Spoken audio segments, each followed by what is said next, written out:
안녕하세요. 스타 반려견 교육센터 대표훈련사 조강호입니다. 네, 오늘은 지난 시간에 이어서 강아지를 키울 때 보호자가 하면 좋은 행동에 대해서 이어서 설명드리려고 합니다. 지난 시간 것과 함께 오늘 올려드리는 영상까지 합쳐서 보신다면 강아지를 키우는 데 있어서는 크게 문제가 없으실 것입니다. 네, 오늘 제가 첫 번째로 설명드릴 것은 보상을 관리하라는 것입니다. 이 보상이라고 하는 것은 강아지가 보호자한테 받았을 때 기분이 좋아지는 것을 나타내요. 예를 들면 먹을 것, 두 번째로는 장난감, 세 번째로는 공간, 네 번째로는 보호자님의 애정이 있어요. 우선 먹을 것, 먹을 거는 보호자님이 관리해야 합니다. 저는 이 강아지가 아프지 않은 이상 먹을 것, 특히 사료나 간식 같은 것들은 제한해서 주시도록 많이 말씀드리고 있어요. 지난 시간에 말씀드린 것처럼 훈련을 통해 손으로 주시는 게 제일 좋긴 하지만 그게 너무 힘들다 하시면은 그릇에 주시는 것보다는 사료 장난감에 숨겨서 주시는 것을 제일 권장드리고요. 그것도 너무 힘들다 하시면은 그릇에 주시되 딱 정해진 시간에 맞춰서 밥을 주시고 먹지 않으면 빼시는 것을 권장을 드립니다. 그래서 제가 제일 지양하는 방법은 자율급식이에요. 자율급식은 가능하면 안 하시는 게 좋습니다. 이 나중에 강아지를 훈련하는 데 있어서 사료나 간식으로 보상을 줘야 하는데 이때 자율급식을 하게 되면 강아지가 이 먹을 거에 대한 감사함이 많이 떨어져요. 그래서 예를 들면 보호자님이 이 친구를 데리고 훈련을 한다고 할 때 잘했을 때 보상으로 먹을 것을 줄 건데 이 친구 입장에서는 이상하죠? 지금 여기서 주는 이 보상이 내가 여기서 굳이 보호자님 말을 안 따라도 저쪽에 가면 그냥 먹을 수 있는 거란 말이죠. 그렇기 때문에 이 먹을 거에 대한 보상은 보호자님이 관리를 하셔야 되고 강아지는 어떤 마음이어야 되냐? 아, 보호자님이 나한테 이렇게 맛있는 걸 주시다니 그럼 보호자님께서 하는 말을 잘 들어야겠다 라는 생각이 들게끔 만드셔야 돼요. 예를 들면 자율급식을 하는 아이들은 무슨 생각을 하냐면 아까 말씀드린 것처럼 왜 굳이 보호자님 말을 들어야 될까? 난 저기 가면 먹을 거를 내 마음대로 먹을 수 있는데 라고 하기 때문에 예를 들면 먹을 거에 대한 소유 공격성이 생길 수도 있고 이거에 대해서 연장선으로 갔을 때 보호자님이 사료 그릇을 지나다닐 때 으르렁거린다거나 물려고 한다던가 같은 여러 가지 공격성이나 나쁜 문제 행동으로 번져나갈 수가 있어요. 그렇기 때문에 첫 번째 먹을 거는 보호자님이 관리하셔야 되고요. 두 번째로 말씀드릴 거는 장난감. 장난감도 보호자님 거예요.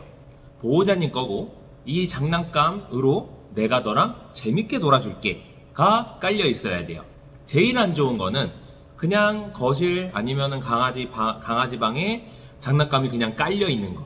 제일 안 좋습니다. 그럼 그 장난감은 누구 거예요? 누구의 것도 아니기 때문에 강아지는 그걸 소유하려고 노력할 것이고 그랬을 때 어떤 물건에 대한 집착이나 소유 공격성이 나오게 되는 것입니다. 그래서 만약에 그런 공격성이 있는 친구라고 한다면 굳이 아닌 친구도 마찬가지지만 장난감 자체는 보호자님이 관리를 하셔야 돼요. 그래야 이 친구에 대한 그런 그 물건에 대한 소유 공격성을 비롯한 여러 문제 행동들이 나오지 않게 만들 수 있고 아까 사료와 좀 비슷하게 보호자님이 이렇게 감사하게도 이 재밌는 장난감으로 나와 놀아주시는구나. 보호자님 말을 잘 들어야 되겠다 라는 생각을 하게 돼요. 그래서 보통 장난감은 강아지가 손이나 입이 닿지 않는 곳에 정리해서 보관하고 계시다가 이 친구랑 놀 때 다 풀어서 놀아주시고 그 다음에 싹 정리하셔서 이제 넣어 놓으시고 이렇게 하시는 거예요. 그래서 먹을 거랑 장난감은 보호자님 거다 라는 생각을 가지고 보호자님이 관리를 해주셔야 하고 세 번째로는 이제 공간입니다. 저는 산책이라고 표현하기도 하는데 강아지는 어떠한 공간을 허락받았을 때 보상을 느끼기도 해요. 예를 들면 이제 미디어나 이런 데 많이 나온 블로킹을 하게 됐을 때 이 친구를 밀고 밀어서 좀 코너까지 몰고 가는 경우가 있어요. 그 코너에 몰렸을 때 강아지는 보통 자기가 코너에 몰렸다는 걸 압니다. 그 상황에 보통 앉거나 엎드리거나 아니면은 문제 행동을 멈추게 될 텐데 그런 상황일 때 보호자님께서 코너에서 한 발자국 멀리 가시는 거예요. 멀리 가시게 되면 강아지 입장에서는 뭔가 지금 내가 잘했나 보다. 요렇게 해야지 라는 생각이 들게 돼요. 공간이라는 보상을 받았으니까요. 요거에 대해서 추가적으로 하나 더 설명드리면 저는 이제 현관 교육을 많이 하는데 산책 가실 때 일반적으로 교육을 안 받은 강아지들은 이제 산책 가자 하면 이제 산책 도구 찰 때부터 난리가 나죠. 흥분도가 이제 올라가고 현관문 열면 와다다다다다 나가서 엘리베이터 타고 공동연관 나가서 와다다다다다 나가서 막 타인 타격먹고 짖고 요런 게 아마 일반적으로 문제 행동이 있는 강아지들을 키우시는 보호자님들이 겪는 상황이실 거예요. 근데 요거를 한 템포 죽이고 가는 거예요. 어떻게 죽이고 가냐면 현관을 열 때 이 친구가 거기를 비집고 나가려고 하는 순간 문을 꽝 닫아요. 놀라겠죠, 강아지 입장에서는. 이렇게 표현하긴 그렇지만 전문 용어로는 혐오 자극을 주는 겁니다. 이 친구가 나가려고 하는 행동을 문을 꽝 닫는 걸 통해서 이제 하지 못하게 막는 거고 이 친구의 행동이 잘못되었다는 거를 알려주는 거예요. 이걸 몇 번 반복을 하면 이 친구 입장에서는 우선은 기다립니다. 왜냐하면 내가 나가려고 하는 순간 문이 계속 닫히다 보니까 우선은 기다려봐요. 그럼 보호자님이 마음속에 내가 문을 어디까지는 열어봐야 되겠다라는 범위를 생각하세요. 그래서 그 정도까지 열었을 때도 이 친구가 가만히 있다라고 하면 그때 가자 하고 가시는 거예요. 그래서 기본적으로 어딘가 경계선 있죠? 뭐 현관 나가고 들어갈 때, 엘리베이터 타고 내릴 때, 저는 조금 심하게 얘기하면 공동연관 나가고 들어갈 때도 내 명령이 없으면 이 친구는 들어가면 안 돼요. 왜냐하면 뭐 예를 들면 엘리베이터에도 누가 이제 탈 수도 있고 공동연관에서도 누군가 나와 마주칠 수도 있는데 이 친구가 너무 흥분이 심한 상태에서 그 자기 마음대로 자유의지를 갖고 거기를 드나들게 되면 물거나 하는 불상사가 생길 수도 있어요. 그래서 보통 그런 경계를 넘어간다 라고 하면 보호자님이 허락이 떨어져야 나가는 것이 좋습니다. 이렇게 됐을 때 좋은 점이 뭐냐면 그렇게 흥분도를 한 템포 죽이고 가다 보니까 밖에 나가서 겪게 되는 불쾌한 자극들 있죠? 그 자극들에 대한 반응도가 훨씬 줄어들어요. 흥분도가 높아지게 됐을 때는 강아지들이 기본적으로 아까 말씀드린 불쾌한 자극에 대한 반응도가 올라갑니다. 예를 들면 타인이나 타견을 만났다거나 뭐 탈 것들, 자동차나 자전거 이런 걸 만났을 때 짖거나 아니면 입질하는 행동들로 이제 반응도가 올라가게 되는데 이렇게 한 템포 죽이고 가게 되면 이 흥분도가 많이 떨어져 있기 때문에 그 자극에 대한 반응이 많이 줄어듭니다. 그렇기 때문에 이렇게 공간을 이용해서 산책이라는 보상, 공간이라는 보상을 이용해서 강아지들을 교육할 수도 있고요. 그 다음에 마지막이 조금 어려운데 보호자님의 애정이에요. 저는 이거를 쉽게 말해서 쓸데없이 집에서 만지지 말라고 많이 말씀드립니다. 제일 중요해요. 쓸데없이 만지지 않는 거. 상황을 하나 가정해 드릴게요. 일반적인 그냥 가정이라고 보면 보호자님이 집에서 그냥 TV를 이제 소파에 앉아서 보실 때 보통의 강아지의 위치가 어디냐? 보호자님 무릎 위나 아니면은 보호자님 옆에 와서 보호자님이 그냥 이렇게 쓰다듬고 계시는 상황이 많을 거예요. 그러면은 이 친구는 사실 별거 안 했는데 보호자님의 애정이란 큰 보상을 그냥 받았어요. 그러면은 첫 번째, 보호자님의 애정에 대한 퀄리티가 많이 떨어집니다. 나중에 이 보호자님의 애정이 감사하지가 않아요. 네, 그렇기 때문에 그런 이유로 보호자님이 쓸데없이 만지는 거를 많이 줄이라고 말씀을 드리고, 두 번째 이제 부작용은 뭐냐면 그런 행동들, 이제 예를 들면 TV를 볼 때 보호자님 무릎 위에서 쉬거나 보호자님 옆에서 쉬거나 뭐 아니면 굳이 TV를 보지 않더라도 보호자님 옆에서 계속 껌딱지처럼 붙어있는 애들의 부작용이 뭐냐면 분리불안으로 이어집니다. 이게 뭐냐면 보호자님 옆에서만 쉬다 보니까 보호자님이 없으면 쉬질 못해요. 네, 그래서 보호자님이 이제 뭐 출근을 하시던 친구를 만나러 가시던 뭐 어떤 이유든 간에 밖에 나가면 이 친구 생각은 이렇게 듭니다. 이제 엄마 아빠 나갔는데 좀 쉬어봐야지. 근데 엄마 아빠 어디 있지? 어떻게 쉬지 다? 불안감이 쫙 올라가요. 엄마 아빠 없이는 한 번도 쉬어본 적이 없는 거예요. 그렇기 때문에 기본적으로 저는 집에서는 쓸데없이 만지는 것을 많이 줄이시는 게 중요하고, 만약에 너무 만지고 싶다 하시면은 첫 번째, 적어도 뭐라도 시키고 만지세요. 뭐 앉아 엎드려라도 시키고 만지시던가. 두 번째, 산책 나가서 만지시는 건 괜찮습니다.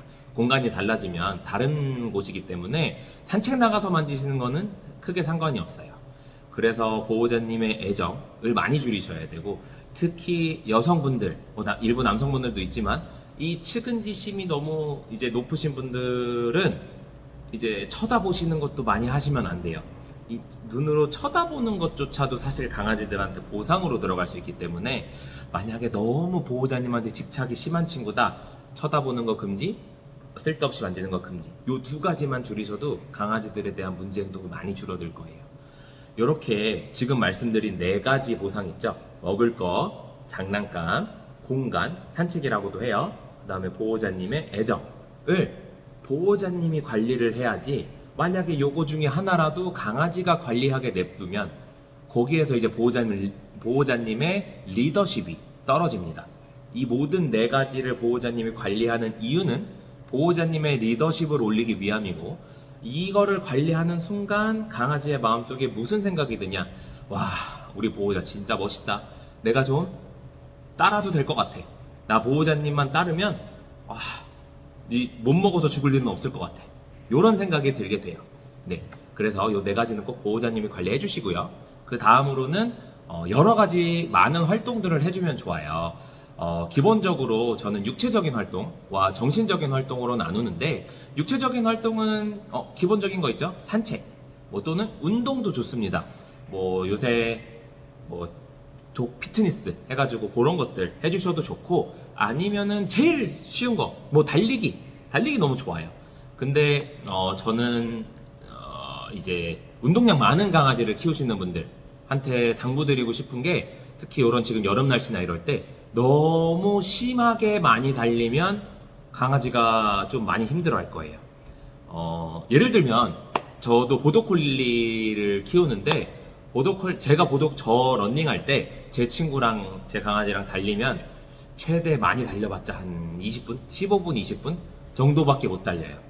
강아지라는 동물은 빨리 달리는 건 잘해요. 빨리 달리는 건 잘하는데 오래 달리는 건 사실 사람이 훨씬 더 잘합니다. 그렇기 때문에 너무 무리해서 하실 필요 없다는 거를 제가 말씀드리는 거고, 너무 또 달리기로만 채워주실 필요는 없어요. 이건 뒤에 말씀드리겠지만 여러 운동을 해주시면 많이 좋고, 그런 육체적인 활동과 함께 정신적인 걸로는 노즈워크 같은 게 있습니다. 강아지는 코를 쓰면 뇌를 쓰는 거랑 똑같아요.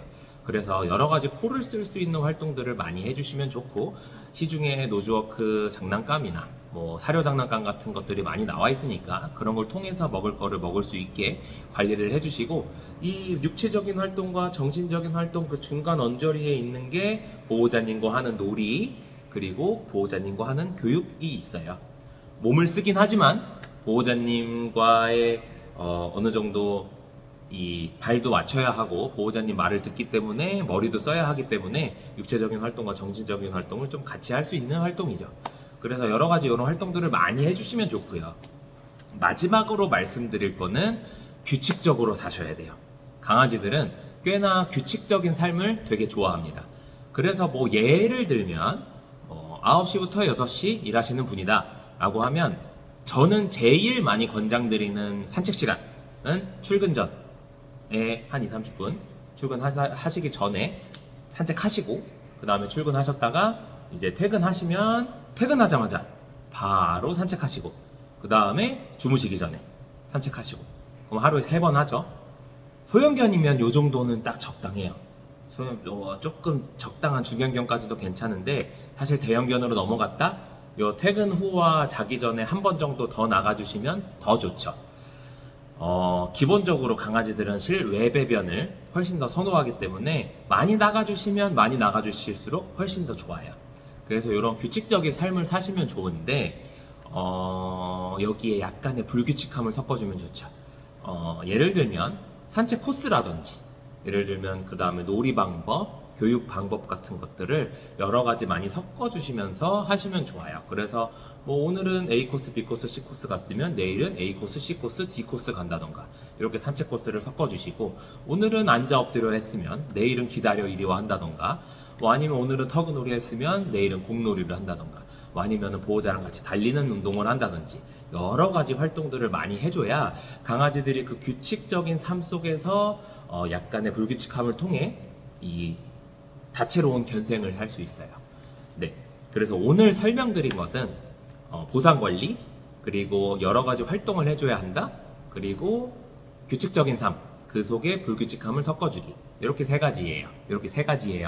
네, 그래서 이 이전 영상에서 설명드린 보호자님 옆에서는 최대한 100% 좋은 일이 일어나야 한다, 그리고 적절한 혼juk 방법, 그리고 오늘 말씀드린 보상관리, 그 다음에 여러 활동, 그리고 5번째로 규칙적인 삶 속의 불규칙함, 요 5가지만 사실 알고 있어도 어느 정도 기본적인 보호자님의 소양을 쌓는 것이라고 말씀드릴 수 있어요. 이거는 제가 방문교육 갈 때마다 무조건 말씀드리는 거고, 물론 강아지마다 조금씩 베리에이션이 있을 수는 있지만 기본적인 큰 줄기 자체는 이 5가지를 따라주시면 제일 좋아요. 그래서 뭐 지금 강아지를 키우시는 분들도 보셔도 좋지만, 강아지를 이제 키울 거다라고 하시는 분들이 보시고 미리 좀 마음의 준비를 해놓으시면 좋을 것 같습니다. 네, 오늘 본 영상도 재밌게 봐주셨으면 좋겠고요. 뭐 보실 때 궁금하신 점이나 뭐 이해가 안 되시는 점, 아니면 뭐 이거 아닌 것 같은데요 하시는 점 모두 다 댓글 남겨주시면 제가 대댓글로 다 설명드릴 거고요. 오늘 이 영상이 재밌으셨다면 좋아요와 구독 꼭 부탁드리겠습니다. 네, 그럼 다음 영상에서 뵙도록 하겠습니다. 감사합니다.